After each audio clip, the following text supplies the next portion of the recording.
La chimiothérapie, dirigée contre les cellules cancéreuses, peut aussi toucher certaines cellules saines, entraînant différents types d'effets secondaires, notamment une chute réversible des cheveux, mais aussi au niveau des lignées sanguines, globules rouges, globules blancs et plaquettes, au niveau des muqueuses de la bouche, de la gorge, de l'estomac et des intestins, ou au niveau des nerfs périphériques.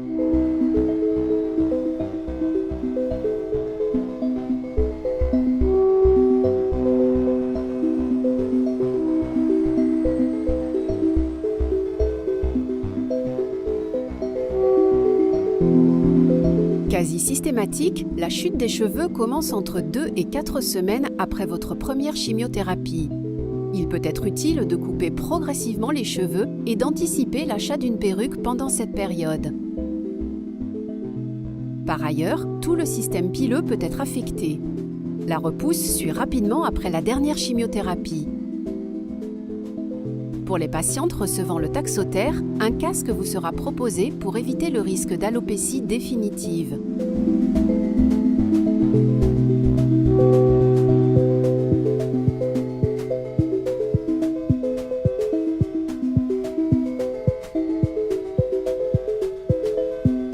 Pendant la chimiothérapie, la peau devra être hydratée. Elle devra aussi être protégée du soleil à l'aide de crèmes indice 50.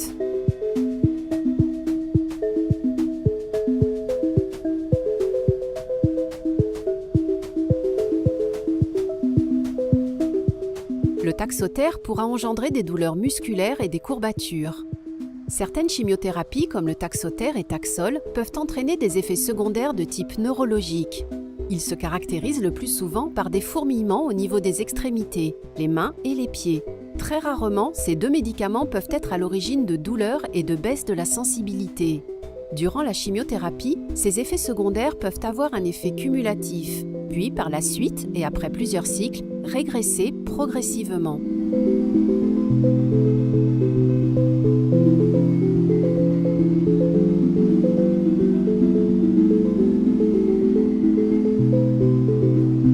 La chimiothérapie peut abîmer les ongles des mains et des pieds. Un vernis protecteur pourra être appliqué.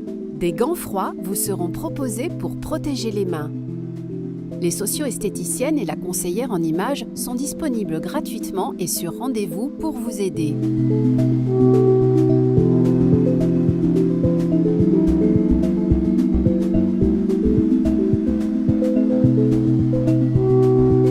Les nausées et vomissements sont un effet secondaire fréquent de la chimiothérapie. Ils peuvent être immédiats ou différés. Pour prévenir ou limiter les nausées et les vomissements, des médicaments vous seront prescrits en avance. Pensez à les prendre. Mangez fréquemment, mais des petites portions, 6 à 8 fois par jour. Enfin, pensez à boire, en particulier des boissons gazeuses.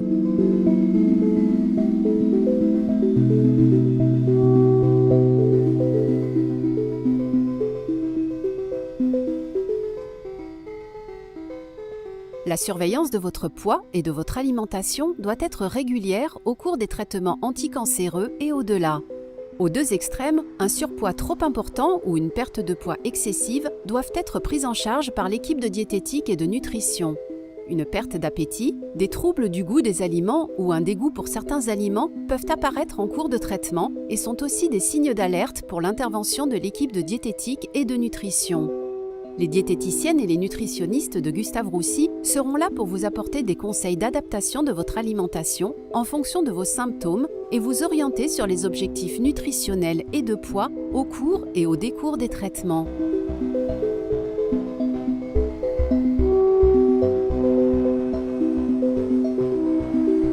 La chimiothérapie peut entraîner l'apparition d'aftes.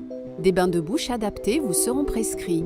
Pensez à vous rincer la bouche après chaque repas et utilisez une brosse à dents souple.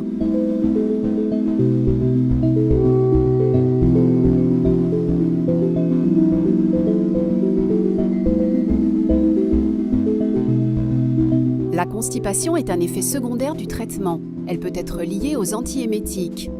Pour la prévenir, augmentez votre consommation de liquides, de fibres, de fruits et légumes. Des diarrhées peuvent également parfois survenir.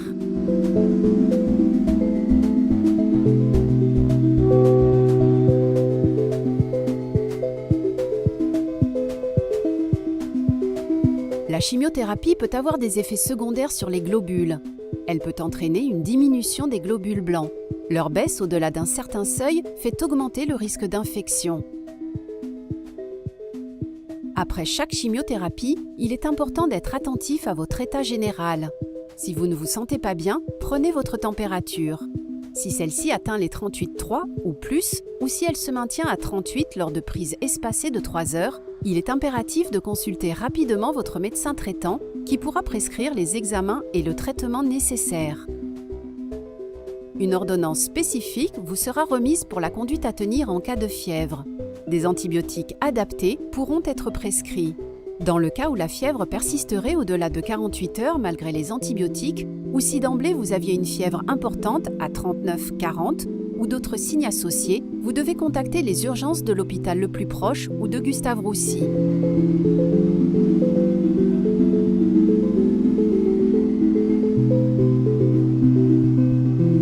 Concernant les infections, il n'y a pas de précautions majeures à prendre en général. Le risque de fièvre est d'environ 10%. En cas de risque plus élevé, un traitement préventif vous sera proposé.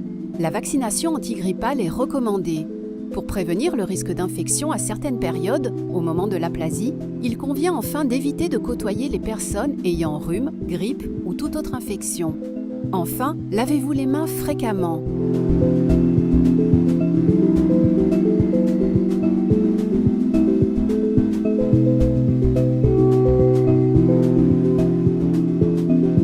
La chimiothérapie peut aussi entraîner une diminution des globules rouges. Leur baisse peut engendrer des symptômes cliniques tels que fatigue, essoufflement à l'effort, maux de tête ou passer parfaitement inaperçus sans aucun signe. Enfin, la chimiothérapie peut aussi entraîner une diminution du nombre de plaquettes. Des plaquettes basses peuvent fréquemment entraîner des symptômes tels que des hématomes, des bleus. D'autres manifestations, le plus souvent sans gravité, peuvent apparaître telles que saignement de nez ou de gencives ou présence de sang dans les urines ou dans les selles. Pour surveiller les globules et les plaquettes, une prise de sang doit être effectuée la veille de chaque chimiothérapie. Elle devra être faxée à l'hôpital de jour et à votre oncologue.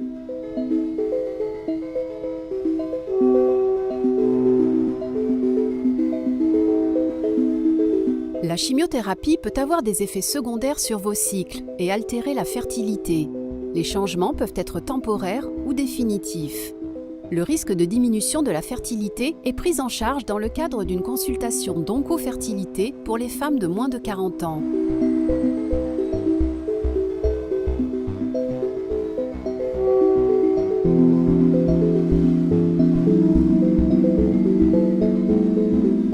La sexualité peut elle aussi être affectée par le traitement. Les rapports sexuels sont autorisés pendant le traitement. Pour les femmes en âge de procréer, une contraception est nécessaire. Le stérilet en cuivre ou les préservatifs sont à privilégier. Une baisse de la libido transitoire peut survenir. D'autre part, une sécheresse et parfois une irritation vaginale peut apparaître. Des solutions existent. Parlez-en à votre oncologue ou gynécologue et à votre conjoint.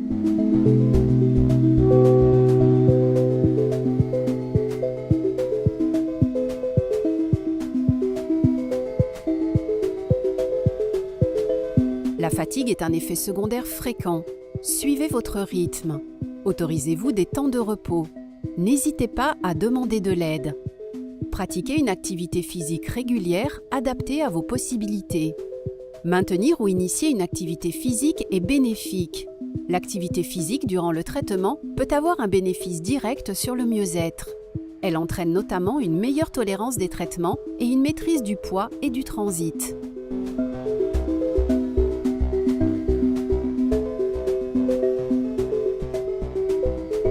Pendant votre parcours de soins, certaines émotions comme la tristesse et la peur sont légitimes. Lorsque ces émotions persistent et perturbent votre quotidien, il est important d'en parler avec votre médecin. Vous pouvez aussi contacter directement les psychologues présents à Gustave-Roussy pendant ou à l'issue de votre traitement. Vous avez aussi la possibilité de rejoindre des groupes de parole dans l'après-traitement. Parfois, il n'est pas toujours facile de parler de la maladie avec ses enfants. Des groupes de parole qui réunissent enfants et parents sont organisés à Gustave-Roussy pour vous aider à communiquer avec vos enfants. Parce que la maladie touche aussi votre entourage, l'équipe de psychologues propose aux proches d'être aussi soutenus dans leur accompagnement de la personne malade.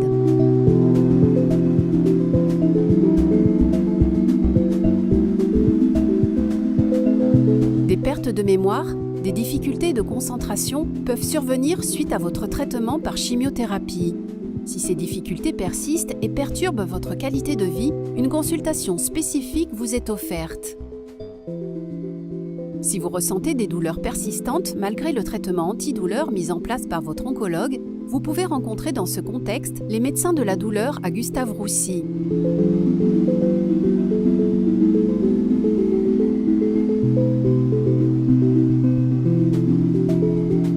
L'espace de rencontre et d'information est à votre disposition et celle de vos proches pour vous accueillir, vous informer, vous écouter.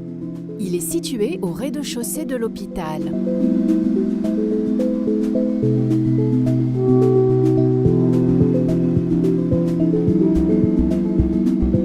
Le programme Mieux vivre le cancer vous propose différentes activités de loisirs comme l'atelier théâtre, l'atelier d'écriture ou encore la pratique d'une activité sportive adaptée. Des ateliers d'esthétique et des consultations de sophrologie sont également proposés pour vous aider à prendre soin de vous durant le temps des traitements. Renseignez-vous auprès des équipes.